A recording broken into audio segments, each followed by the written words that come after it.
Heto na po ang 5 na unang nag-comment at 5 napili ko. Comment lang po kayo at kahit hindi kayo una baka mapili ko kayo sa shoutout. Bukas naman po yung iba at ito na ang una na si Anissa Dico, Lodi Joey Tabura, Lodi Bien Tyron, Lodi Manhua is my fav, Lodi Shackle Hodes, Lodi Roberto Rivera, Lodi Hakim Makabidar, Lodi Abmar Vlog, Lodi Dines Ikaw, Lodi The Treasure Hunter, Lodi Red Dice Throw. Maraming salamat po sa inyong lahat at kung bago ka pa lang dito, baka naman. Ika-114 na kabanata sa pagpapatuloy. Sinabi sa kanya ni Gongso Nilchoy na hindi mo ba alam na ang tunay na dangal ay nagmumula sa kabutihan at katwiran, hindi sa pagpapakita lamang ng lakas. Sumagot sa kanya si Moyong Huey na sa tingin ko, maaaring nagkamali ka ng pagkaintindi. Napasilip naman si Ryu sa elder. Napakunot ang noo nito na sinabi niya kay Moyong Huey na namuhay ka ba nang hindi namamalayan ang mga mali mong nagawa? O namuhay ka bang alam ang iyong mga pagkakamali ngunit pinili mong baliwalain ang lahat ng iyon? Dagdag pa nito na sige, mukhang kailangan ko na lang kumpirmahin ito mismo. Tinanong niya ang nakabangga kay Ryu na sinabi na paano ka nauwi sa ganyan. Sumagot ito na yumukong sinabi na papunta ko sa agarang pagtawag ng Blue Dragon Squad, at binalaan ko silang tumabi, pero hinaranggan nila ang daan at nabangga pa ako. Sinubukan ko siyang turuan ng leksyon, pero ininsulto niya ako ng ganito. Napapikit na tumakla ang elder na pinaalis na ang mga ito na sinabi niya na mukhang kulang pa talaga sa pagsasanay ang Blue Dragon Squad. Kailangan ninyong taglayin ang kinakailangang lakas upang maitaguyod ang katwiran. Kung nahihiya kayo sa inyong sarili, magmadali na kayo at magsimula ng pagsasanay. Sabay-sabay na yumuko ang mga ito na sinabi na oo. Agad na umalis ang mga ito. Na tumingin ang elder sa kanilang sinabi na ngayon, hindi mo pa rin ba alam ang iyong mga pagkakamali? Sinabi sa kanya ni Ryu na hindi pa rin naman namin alam kung ano ba talaga ang mali namin. Hindi ba dapat pakinggan mo muna ang magkabilang panig ng kwento? Napatingin sa kanya ang tatlo na sinabi pa ni Ryu na siya ang bumangga sa aking kayamanan. Kahit na lumihis na ako sa daraanan niya nang sabihan akong tumabi. Kahit na siya ang mali, itinuro pa niya sa akin ang kanyang espada, alam mo ba yun? Tinuro niya si Moyong Wii na sinabi pa habang tahimik na nakatingin ito sa kanya na wala akong ideya kung bakit sinabi mong siya ang may kasalanan, at kung bakit nadadamay pa ang kanyang lolo rito. Ngumiti sa kanya ang elder na sinabi niya na sinasabi mo ba na ikaw ang gumawa sa batang iyon mula sa 7 picks ng Geryong na maging ganyan.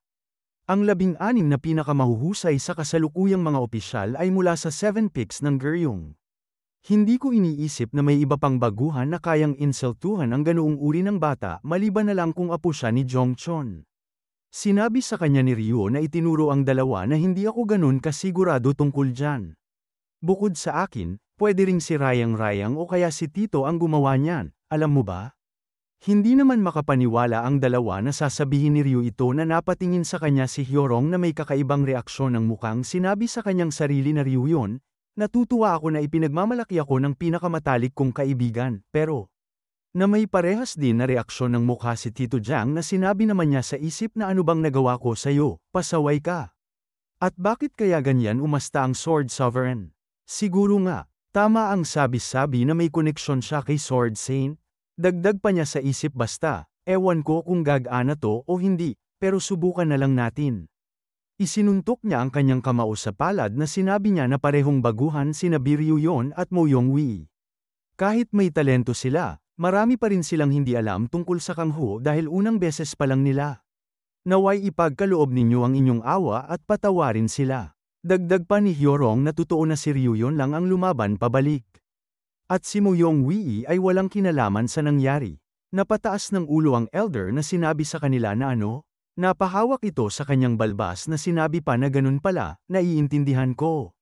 Sa edad ninyo, madalas na isinusugal ng mga tao ang lahat alang-alang sa kanilang mga kaibigan. Na napatingin sa kanya si Ryu na may pagtataka. Na sinabi naman ni Tito Jiang sa isip na hindi po yun ang ibig kong sabihin, Sword Sovereign. Hindi na rin ako ganoon kabata para maging kaibigan ng mga ganggang na ito. Dagdag pa ni Hyorong sa isip na ano to. Akala ba niya nagsisinungaling ako para lang mailigtas si Moyong Wii? At pagkatapos sinabi ng elder sa kanila na alam ko, kasi naging ganyan din ako noon. Pero huwag mong kalilimutan ito. Ang pakikipagkaibigan sa maling tao. Maaaring magdulot ng sakripisyong masakit at hindi na maibabalik. Dagdag pa sa kanila nito na naiisip ang mga ito na sa simula. May apat na bayani. Kahit pabantaan ng eternal heavenly gods, wala tayong dapat ipag-alala dahil umiiral ang apat na bayani. Tama, ang apat na bayaning yun ay tunay na kamangha-mangha, humaharap sa mga nakakatakot na eternal heavenly gods. Lalo na ang Great Master Godly Sword, Jungchun Moyong, at Great Master Righteous Sword, Ilchui Gongsun. Ang Tyrant Dao Master, Husakha at ang Empress Oksong Li ay dakila rin. Napatingin si Hyorong kay Tito Jiang na sinabi niyang mahina na bakit. Ganyan ang itsura ng mukha niya. Na sumagot si Tito Jiang sa kanya na hindi ko alam. Pero parang bigla siyang nagbabalik tanaw sa nakaraan. Napaseryoso ang mukha nito nang maisip niya ang isang tao na sinabi na noong panahong yun. Bago pa namin tuluyang nilipol ang mga halimaw ng Chongap Ryong, sa pinakamatinding sandali, ako. Na muli na namang mahinang sinabi ni Hyorong kay Tito Jiang na ngayon, biglang naging seryoso ang ekspresyon niya. Tumugon si Tito Jiang na sinabi niya na siguro may naalala siyang kakilakilabot. Pero posible ba talagang may ganoong alaala ang Sword Sovereign? Baka nga, na sinabi pa ni Tito Jiang na naalala ang isang taong nakahiga sa kama na puno ng benda na noong nakaraan, bago pa ang huling labanan laban sa Heavenly God. Bigla raw siyang nahiga sa kama dahil sa isang hindi malamang pinsala. May mga sabi-sabi na natakot siya sa Heavenly God at nagkunwaring may sakit. Nakapikit na sinabing muli ng elder na sa huli, silang tatlo lamang ang pinarangalan bilang Great Three Heavenly Martial Arts Stars. At ako'y nabahira ng mantsa, na makikita ito na napasimangot ng mukha na sinabi niya sa isip na, ang siyam na dakilang sekta na nagprotekta sa martial arts world sa loob ng daan-daang taon ay hindi man lang bahagi ng Great Three Heavenly Martial Arts Stars. Na sinabi naman ng mga tao sa kanya na nadidismaya kami sa iyo. Ikaw ang pinakadakilang disipulo ng siyam na dakilang sekta na nakapag-aral ng pinakapuso ng wudang. Umatras ka na lang bigla na may palusot na nasugatan ka. Ikaw ang kahihiyan ng siyam na dakilang sekta. At pagkatapos naiisip ni Tito Jiang ito na sinabi niya na pero pagkatapos noon hindi ba siya naging tanyag matapos niyang pakalmein ang sentimiento ng publiko. Siya ang punong guro ng Qianmo Academy at pangalawa lamang sa mga Grade 3 Heavenly Martial Arts Stars, kaya imposibleng nagtatangi pa rin siya ng sama ng loob sa mga pangyayari 100 taon na ang nakalipas. Makikita ang elder na nakakunot ang noo na nakatingin sa kanila na sinabi niya sa isip na habang nagpapahinga ang tatlong yun mula sa kanilang mga sugat. Dumaan ako sa 1,000 araw ng nakatagong pagsasanay bago pumatay ng di mabilang na mga kaaway, isinusugal ang aking buhay. Ngunit ang tatlong yun ay lumaban-laban sa Eternal Heavenly Blood God habang ako na may nakipagtuos lamang sa mga hamak. Kaya sila ang Great 3 Heavenly Martial Arts Stars habang ako naman ang tinawag sa simpleng Sword Sovereign. Dagdag pa ni Sword Sovereign na nakikita niya ang katauhan ng kanyang lolo kay Moyong Wei na kahit hindi naman siya ang tuwirang dahilan. Si Moyong Jongchon, na kaibigan ko at karibal ko, ang naging dahilan ng lahat ng trahedyang ito. Kung hindi dahil sa kanya, hindi sana ako inatake ng nakakatakot na halimaw na yun malapit sa bundok bago ang huling laban. Napahinga ito na sinabi niya na nakikita kong nanunood ka lang kahit pilit pinagtatakpan ng malalapit mong kaibigan ang iyong mga kasalanan. Dapat ko bang palayain kita para mailigtas ang dangal ng iyong lolo, o dapat ba kitang turuan? Tungkol sa konsensya at kagandahang asal na hindi itinuro sa iyo ng iyong lolo. Tumungo si Moyong Wei na sinabi niya na kung tatanungin mo ako tungkol sa aking lolo, masasabi ko lang. Habang ako at ang aking mga kamag-aral ay hindi gumawa ng anumang laban sa aming konsensya, hindi ko iniisip na magalang na idamay ang aking lolo sa usaping ito.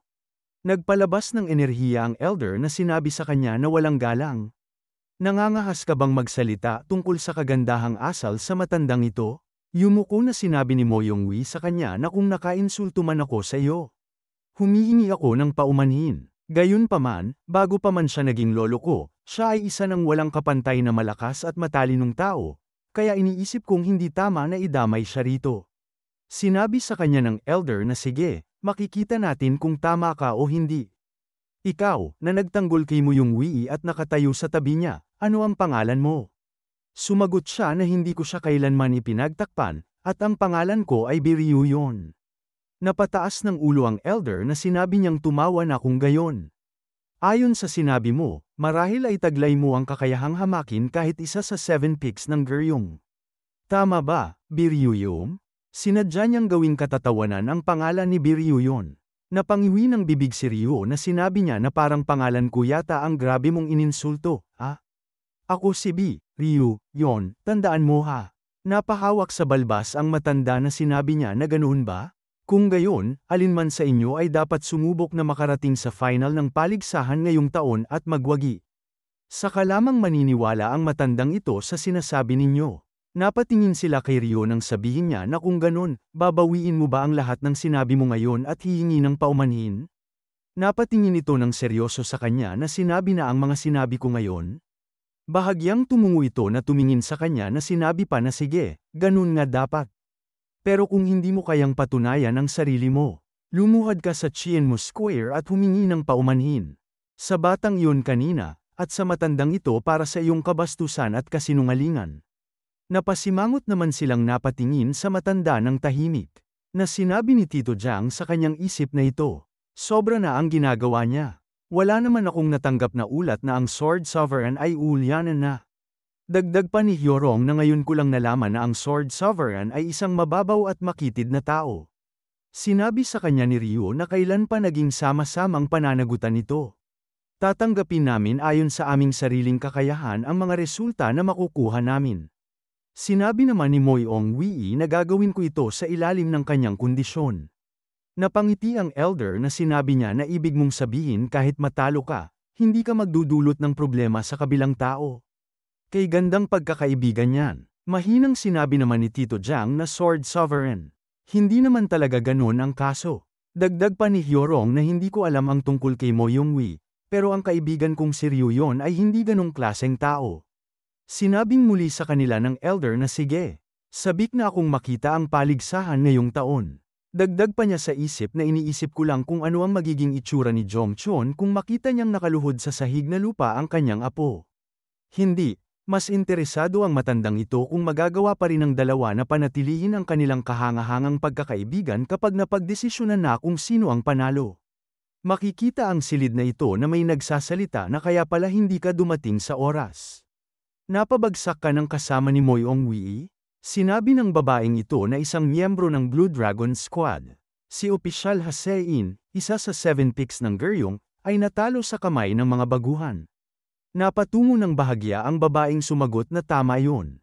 Kailangan pang magpalit ng damit ng batang Panginoong Ha, kaya darating siya mamaya. Dagdag pa nito sa isip na hindi ko nga masabi sa kanya na inatake siya ng isang di kilalang baguhan.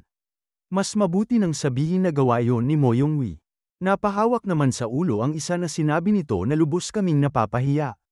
Sa palagay ko, naging pabaya si Sein. Sinabi naman ng nakaasul na napatakle na kahit unang taon pa lang ni Moyong Wii, tagapagmana pa rin siya ng Sword Saint, paano siya naging ganoon kapabaya? Dagdag pa ng naka-green na mukhang pinagsabihan na siya ng Sword Sovereign, pero hindi ba tungkulin din ng Blue Dragon Squad na parusahan siya? Natahimik lang si Chu Taenam na nakikinig sa kanila.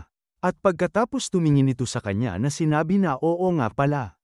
Hindi ba sinabi nila na si Moyong Wii ang naging director ng Isojo Association? Dati kang deputy director doon, Chu Taenam. Dapat may alam ka. Napatingin itong nagugulat na sinabi niya na hindi ko alam. Dahil hindi aktibo ang asosasyon sa ngayon, hindi ko siya gaanong nakikita. Napasabi pa ito sa kanyang sarili na buwisit. Kailangan kong magpanggap na walang alam.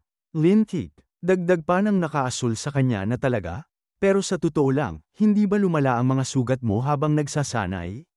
Hindi ka mukhang maayos. Natahimik lang itong nakangiwi ang mukha. Na nakatingin sa kanya ang babaeng ito na sinabi na akala ko'y walang kwenta siya dahil sumali siya sa ganoong malaswang grupo, pero mukhang hindi naman pala siya masama. Dagdag pa niya sa isip na si Moyong Wii mula sa dakilang pamilyang Moyong. Makakatulong ba siya sa alyansa? Biglang bamuka sa ang pintuan na may nagsasalita na nandito na pala ang lahat, ano?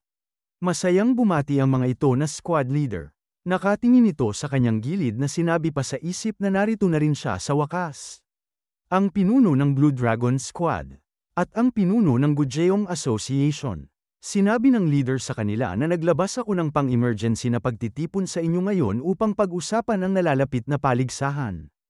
Ayon kay dakilang nakatatanda Bing Jim, maliban sa pinuno at pangalawang pinuno ng Blue Dragon Squad, lahat ng kasapi ng Blue Dragon Squad ay dapat lumahok sa paligsahan at makamit ang resulta sa loob ng 24 na bilog. At pagkatapos makikita ang silid na ito na may nagsalita na hindi lalahok ang Red Vermilion Squad sa buong paligsahan? Sinabi pa ni Sansa na talaga bang sinabi yon ng matandang yon? Bakit? Dagdag pa ni Dang Sam na napahawak sa ulo na sayang. Mawawala ako sa ganitong malaking paligsahan. Balak ko pa namang pumunta ngayon. Na sinabi sa kanila ni Gang Sang na para ay reserba ang ating mga puwersa para ilunsad ang nakatagong estratehiya sa labanan. Sinabi naman ni Hyun Woon na baka naghahanda sila para sa isang labang buhay o kamatayan laban sa Blue Dragon Squad. Napaisip si Jin na sinabi niya na mas makabubuting itago at ipunin ng lakas, dahil napakadaling magtamaw ng sugat sa paligsahan. Napahawak naman si Jiung sa ulo na sinabi naman na dahil nahihirapan tayo nitong mga nakaraang araw, mabuti ito. Dagdag pa ni Oh Kyon na sang-ayon ako, dahil mukhang kailangan pa ni Batang Mandirigmang Nohak ng mas maraming oras para makabawi. Napatingin din si Moon Hai na sinabi rin na sa palagay ko. Mas parang ang isip niya ang naghihirap kaysa katawan niya. Makakabawi pa kaya siya? Napaatras ito nang dinala sa kanya ni Huangbo ang Pulse Heiress na sinabi nito na ito. Bakit ito nandito? Mas mabuting ang itago at ingatan ang ating lakas. Na sinabi pa sa kanya ni Huangbo na sa ganitong kaso, kinuha ko ito at itinago. Dagdag pa niya na Nohak. Tiisin mo lang at isuot mo na. Baka pinapanood tayo ng unang nakatatandang kapatid mula kung saan man. Sinabi naman ni Jium na dahil ganito na ang kinalabasan. Tigilan na natin ang pag-uusap tungkol sa nakakatakot at nakakalungkot na bagay at pag-usapan na lang natin ang mas kapaki-pakinabang. Hindi ba't ang pinaka-highlight ng paligsahang ito ay ang pastahan kung sino ang mananalo? Napadaong palad si Hyun Woon na sinabi niya na oo, tama ka. Sa pagkakataong ito, dahil may espesyal na kandidato sa kampyonato na tayo lang ang nakakaalam, bakit hindi natin taasan ang pusta natin? Napatingin sa kanya si Gang Sang, na nagtatakang sinabi na isang kandidato sa kampyonato na tayo lang ang nakakaalam? Sino siya? Napataas ng isang kamay si Hyun Woon na naiisip si Ryong tila demonyo na sino sa tingin mo siya? Ang tinutukoy ko ay isang taong hindi alam ng iba, isang taong ayaw man nating malaman pero nalaman pa rin natin. Ayon sa aking nahanap, tiyak na sasali si Senior Brother sa paligsahan. At lumipat ang eksena sa dalawang ito na sinabi ni Tito Jiang na hoy. May problema ba sa ulo mo? Na sinabi rin ni Hyorong na Ryu yon. Seryoso ka ba? Talagang sasali ka sa paligsahan gamit yan. Sinabi ni Ryu sa kanila na ano bang mali dito? Ang tunog ng martial arts ay nagpapaganda ng dating ko, di ba? At dito na po nagtatapos ang ika-114 na kabanata.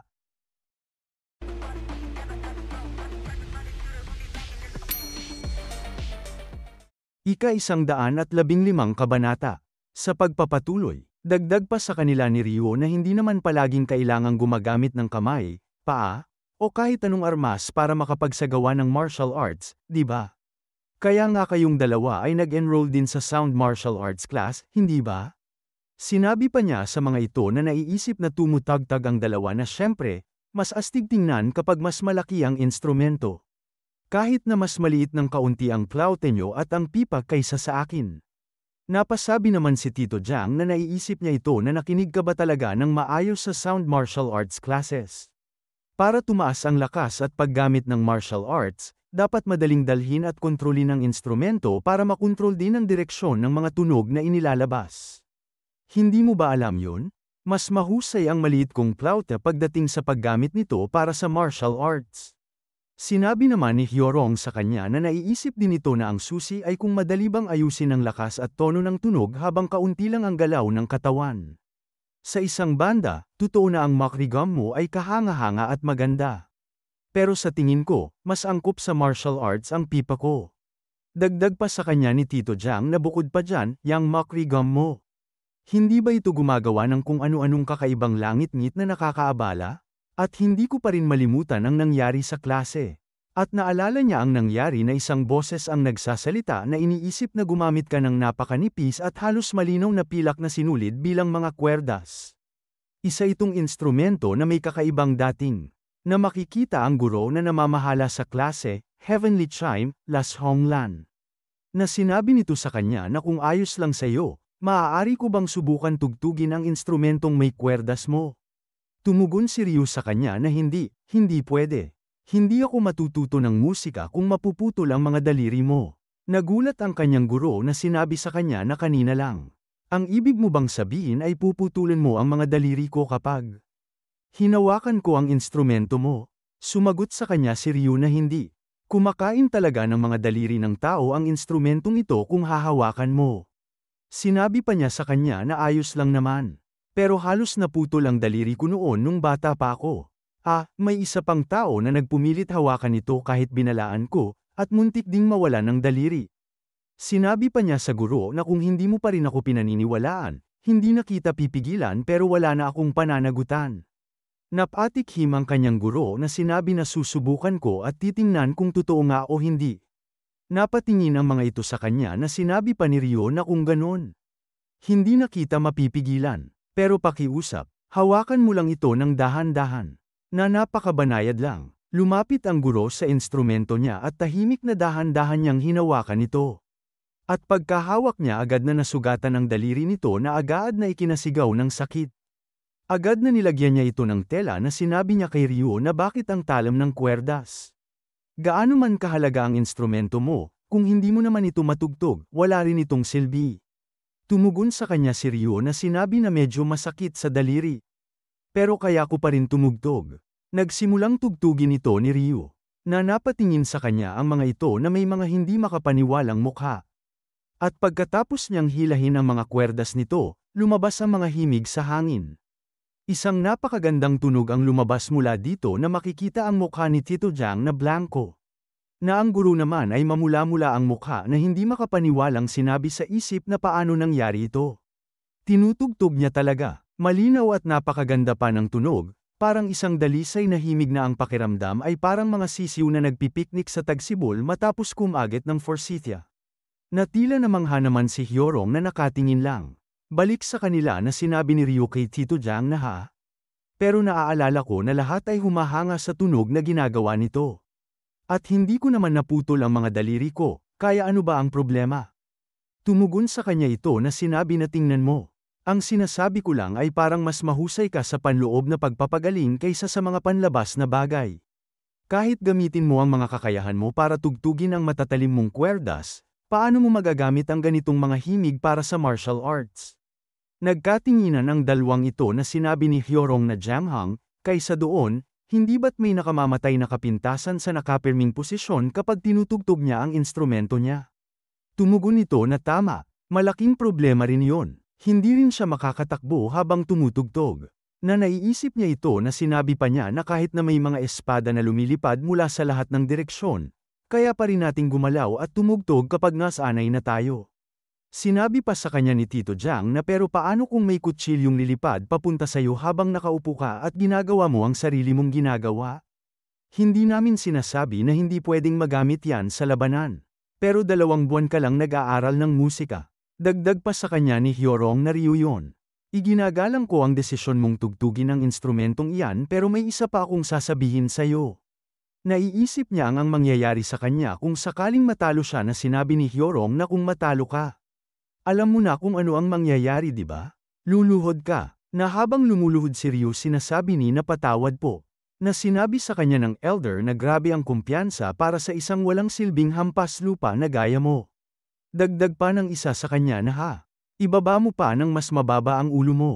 Hampas lupa. Sinabi naman sa kanila ni Ryo na malinaw na malinaw pa sa akin kaya huwag kang mag-alala. Pero, kayo bang dalawa ay talagang hindi sasali sa paligsahan? Dagdag pa niya sa mga ito na masaya sanang magkita tayo sa final kaya bakit hindi kayo sasali at ako lang ang lagi ninyong pinapagalitan? Napakamot sa pisngi si Hyorong na sinabi niya na hindi mo ba ako binibigyan ng masyadong mataas na tingin? Kontento na ako sa pagmasid sa'yo. Sinabi naman sa kanya ni Tito Jiang na nung bata pa ako, nakainom ako ng maling gamot na kalaunan ay nagdulot sa akin ng matinding kaba sa entablado. Ngayon, kahit 25 na ako, hindi ko pa rin kayang tiisin ang mga matang nakatitig sa akin ng karamihan. Hindi naman makapaniwala sa kanila si Ryo na sinabi na sa tingin ko talagang kailangan mong magpakonsulta. Tumatawang napatingin si Hyorong kay Tito Jiang na sinabi niya na nako. Hindi ako makapaniwalang si Ryo yon pa talaga ang nagsasabi niyan sa'yo. Ayos ka lang ba, Jiang Hong? Napatakla itong tumugo na bakit hindi mo nalang intindihin ang pagsusulit mo sa kwalifikasyon imbes na ako ang alalahanin mo. Napataas pa siya ng kamay na sinabi na para makasali sa paligsahan, kailangan mong talunin ang ikalimang dragon ng espada sa pagsusulit para sa Sword Dragon, na gaganapin sa loob ng 5 araw simula bukas. Dagdag pa niya na kailangan mong makamit ang unang Sword Dragon sa pagpasok, ang pangalawang Sword Dragon kapag ligtas kang nakapasok sa ikalawang taon.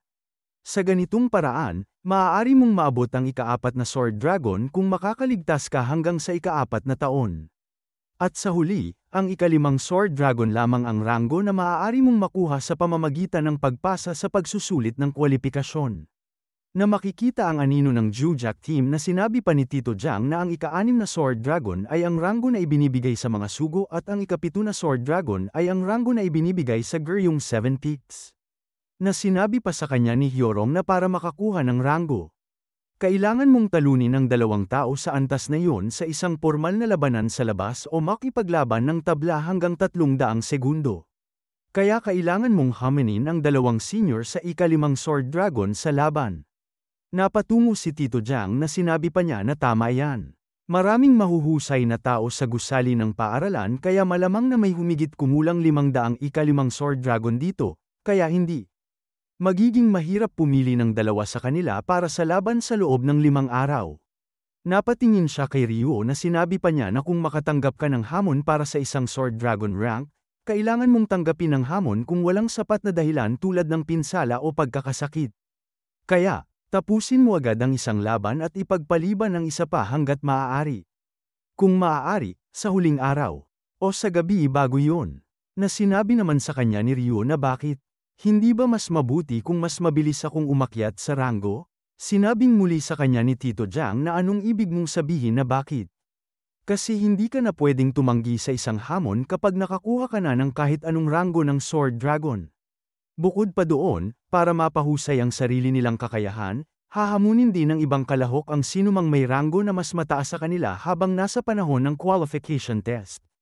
Kaya literal, kahit sino pwedeng haminin ng kahit sino. Napatingin si Hyorong na sinabi na nakakalimutan mo na ang ating Ryo yon ay sobrang matuwid na lilipad kahit saan para lumaban sa lahat hanggang siya'y bumagsak.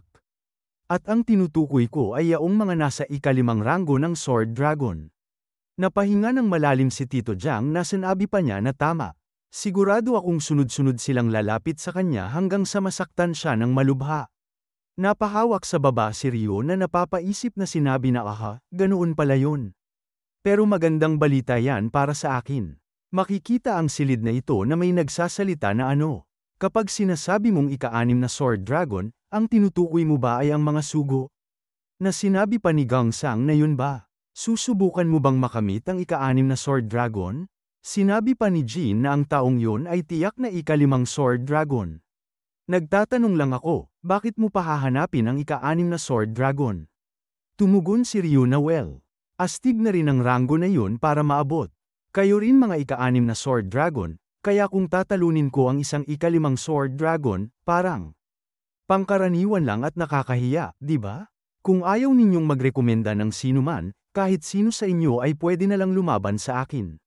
Nataranta ang mga ito na napasabi si Gangsang na yon ay, na sinabi naman si Hyunwoo na hindi namin sinabi yon.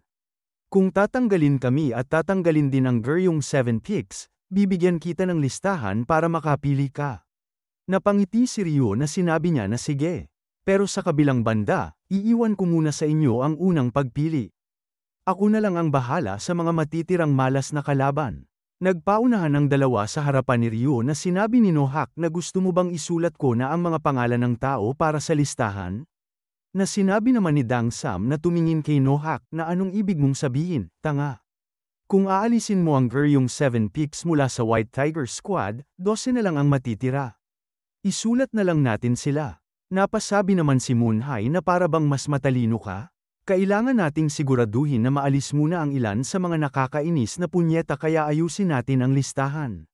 Dagdag pa ni Okyon na napahawak sa kanyang baba na 5 tao lang ang matagal ko nang gustong suntukin.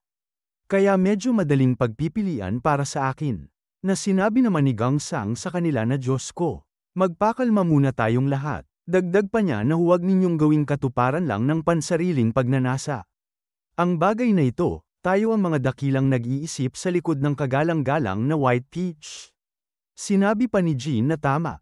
Bilang isa sa mga pinuno, ayaw ko ring payagan ang sinuman na magdesisyon ayon lang sa sariling damdamin. Magkaroon tayo ng patas na botohan.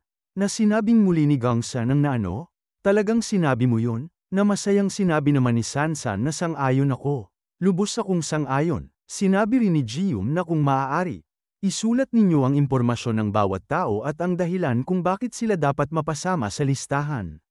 Ako na ang magsisimula sa mga aplikasyon ng hamon. Na sinabi naman ni Okyon na paano kung ibigay natin sa mga kalaban ang karapatang hamanin tayo. Sa palagay ko, wala tayong pagsisisihan. Nagulat naman sa kanyang narinig si Huangbo mula kay Okyon. Napapalakpak si Ryung sinabi na magaling, nakakatuwang makita na pare-pareho ang opinyon ng lahat. Kung ganun, maghahanda rin ako para sa isang mahalagang bagay, kaya ihanda na ang listahan bago maghapunan.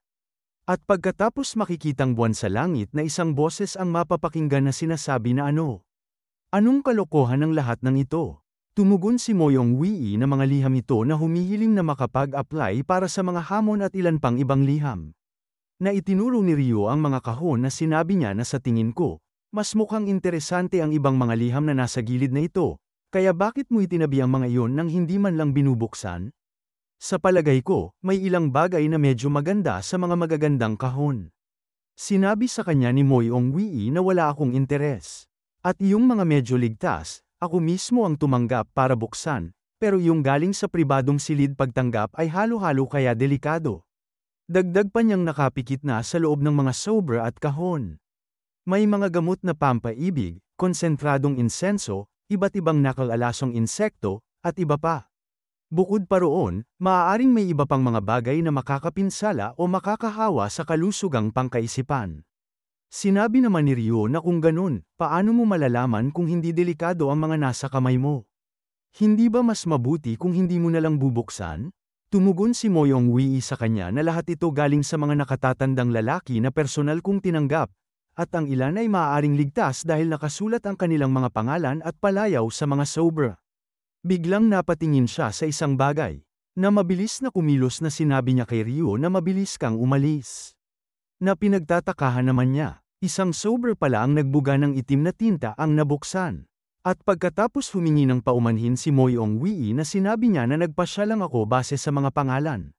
Patawarin mo ako sa paglalagay sa iyo sa panganib dahil sa aking kapabayaan. Sisiguruhin kung hindi na kita tatawagin muli sa silid na ito. Sinabi naman sa kanya ni Ryo na naalala ang kanyang nakaraan na ayos lang. Tutal nakabuo na rin ako ng kaunting resistensya mula nang makagat ako ng lokal na ahas. Bilang kabayaran, tatanggap ako ng buod na aklat para sa paghahanda sa midterm exam ng kinakailangang lektura. At, ngayong itinapon mo na lahat ng liham ng hamon, maaari na ba tayong bumalik sa pangunahing usapan? May 5 problema sa hanay ng ika-6 na Sword Dragon. At 2 na ang napili ko kaya 3 pa ang natitira. At huwag kang matakot dahil lang sila ay ika-6 na Sword Dragon. Na nakatingin lang sa kanya si Moyong Wii.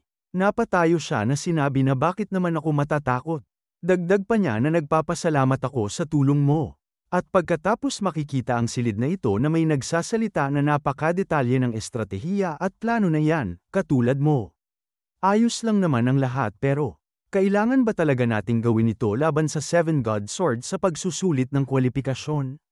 Dagdag pa nito na may hawak na papel na mayroon tayong si Changhan na handang lumaban. Kaya bakit hindi na lang natin sila hayaang magpaligsahan ayon sa kanilang mga kakayahan? Nagtitiwala ako kay Changhan. Tiniklap ni Baek Moyang ang kanyang pamaypay na pinalo sa kamay na sinabi niya na Weiju, sa tingin mo ba kaya ako ganito dahil hindi ako naniniwala kay Changhan? Dapat din nating isaalang-alang ang pang-iinsulto ng 7 God Swords kay Hasain ng Changyongdan at ang ginawa ng kaibigan niyang si Biryuyon. Dagdag pa niya na kung magbubulag-bulagan tayo sa kahihiyan ng mga kasapi ng Gujong Wii. Ano pa nga ba ang dahilan ng ating pag-iral? Nakatingin sa papel ang kanilang leader na sinabi nito na naiintindihan ko. Kung ganun subukan nating harapin ito sa pinakamainam na paraan na kaya natin. At saka nga pala, narinig kong nasa napakasamang kalagayan si Wee Ji Chon. Kumusta na siya? Tumugon si Baek Muyang na nakakabaliw. Dahil lang sa Turent Adong Sibiryu yun. Pinapanday niya ang sarili gamit ang iba't ibang gamot at saradong pagsasanay para puksain ang Turent Adong yun.